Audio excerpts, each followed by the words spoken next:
Hi everyone, this is Nathan Johnson, Dillon Town Manager, giving you a quick update as to what transpired at our Town Council meeting on November 7th. So last night we had a Town Council work session and also a regular meeting and a Dura meeting. Yep, 3 meetings in a row. Big night. A couple things that we focused on in the work session that are moving along quite well. We have the Clark and Enerson walkability plan. So we are moving forward with construction drawings for that, for the deck area in between Fiedler and Village. So things are starting to pick up there, and fortunately we have about $1 million budgeted in the Dura fund next year to start construction on that project. Also in our work session, we talked about town council pay increases.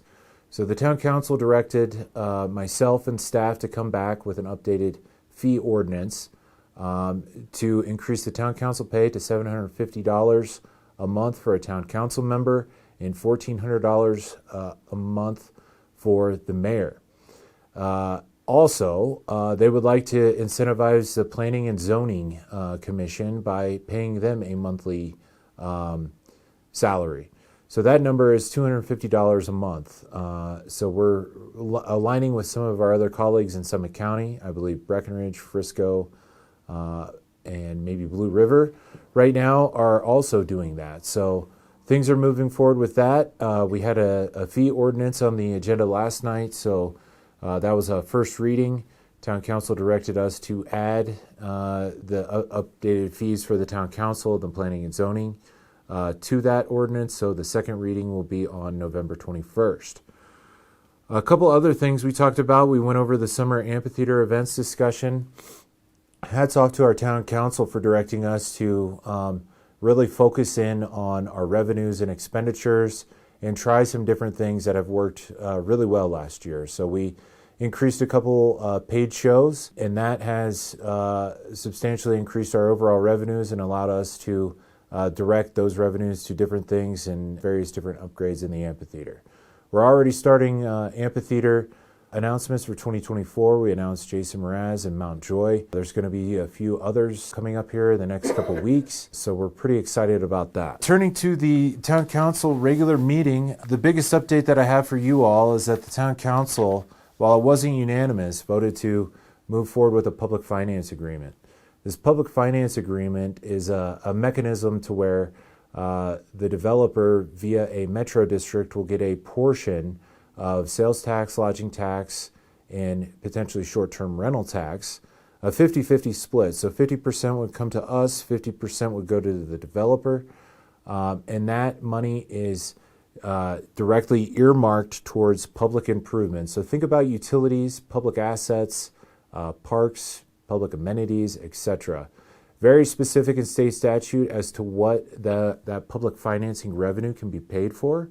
But it's the first of many steps of where we see this development or potential development going. So this individual, and I want to clarify a couple things here. The Metro District, a couple months ago, the Town Council, this was back in May, well before May, because May was the Metro District election, but back in March-April timeframe of 23, agree to allow the developer to create a metro district. That metro district is essentially a mechanism to allow them to tax themselves, whether it's property tax or additional add-on taxes to pay for various different public improvements. So that was approved back in the second quarter of 2023, and then we jumped forward to last night where the town council agreed to a public finance agreement. So what we're anticipating here coming forward, we have the second reading of the ordinance at our November 21st meeting. After that, we are anticipating a formal application. Right now, it's just all speculation. We don't have an application in hand, but the developer is talking about the Best Western site. It's currently a hotel. He wants to redevelop that into a new hotel. The Pug Ryan site. And the Pug Ryan site is the only site located within the Metro District. What they would like to do is turn that into a mixed-use development. So think the first floor of retail restaurant, and then the second floor on up being residences, etc. And then also, they've identified workforce housing.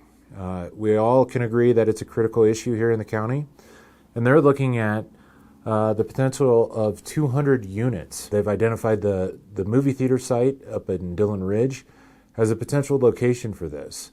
So we're anticipating here in the month of December, and if it's not in December, it's going to be January of 2024, of getting an application and going through that public process.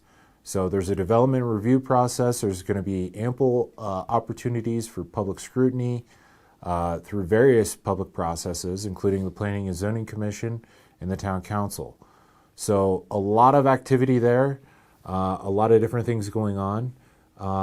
And we'll see what happens. So that's a recap of last night. And then in the Dura meeting, there was only one resolution that was called for in the Dura meeting, and that is the redevelopment and reimbursement agreement, essentially a tax increment financing agreement for this developer and prospective redevelopment. So that was approved. While it was not unanimous, a majority of council approved not only the redevelopment and reimbursement agreement, but also the public financing agreement. So coming up on November 21st, we'll have the second reading of the ordinance allowing the mechanism to share some of that additional revenue back to the developer in a 50-50 split. So more to come in the next couple weeks.